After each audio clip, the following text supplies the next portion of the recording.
ఐబొమ్మ ఇమ్మడి రవి మీద మీ ఒపీనియన్ ఏంటి? ఆయన అరెస్ట్ అయ్యారు కదా, దాని గురించి ఏమంటారు మీరు? ఆయన చేసింది చట్టం ప్రకారం తప్పే ఉండొచ్చు, కానీ ఇక మనలాంటి మిడిల్ క్లాస్ వాళ్ళకు ఒక మంచి అనుకోవాలి. ఎందుకంటే ఇప్పుడు టికెట్ రేట్లు చూసుకుంటే చాలా ఎక్కువైనాయి. సినిమా రిలీజ్ అయినతే అందరికి చూడాలనిపిస్తుంది. ఫేవరెట్ హీరోస్ ఉంటారు, చూడాలనిపిస్తుంది, కానీ ఇక ఆ రేట్లు చూసి పోరనమాట.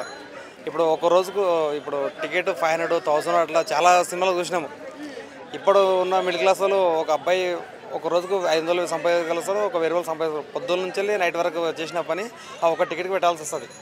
ఇక ఆయన చేసిన మాత్రం నా ఒపీనియన్ అయితే మంచి చేసిన అనిపిస్తుంది. అంటే ఆయన కొంతమంది కొన్ని కోట్ల మంది జనాల డేటా కూడా ఆయన దొంగలించినట్టు చెప్తున్నారు కదా, మరి అది కరెక్ట్ కాదంటారు కదా? కరెక్ట్ కాదు, కానీ అది ఆయన టాలెంట్.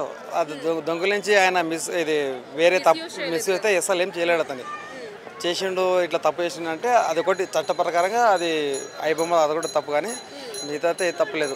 సో సినిమా థియేటర్స్లో పాప్కార్న్ రేట్ బయట 30 రూపీస్ ఉంటే లోపలేమో 500 ఉంటుంది. మరి అది కరెక్ట్ అంటారా? సినిమా వాళ్ళు అలా పెంచడం కరెక్ట్ అంటారా? అందుకని ఇప్పుడు మీరు చూసుకుంటే థియేటర్లో చాలా మంది కనిపిస్తలేరు మీకు. ఫస్ట్ అప్పుడు 100 రోజులు 50 రోజులు అట్లా ఉంటుండే, ఇప్పుడు 1 వారం 2 వారాలు అట్లా ఉంటున్నాయి.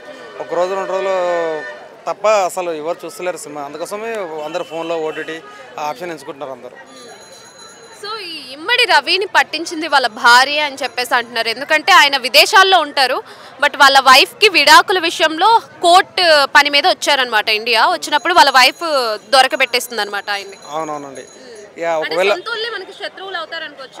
ఒకవేళ ఆయన భార్య పట్టించకపోతే ఆయన దొరకపోతుండే. ఆయన అక్కడనే ఆయన కెరిబియన్లో ఉండే కదా, ఆయన అక్కడనే ఉంటుండే, ఇండియాకి రాకుంటుండే. వాళ్ళ భార్య దాని ప్రకారం పిలిపించి అట్లా ఇరికించింది అనమాట.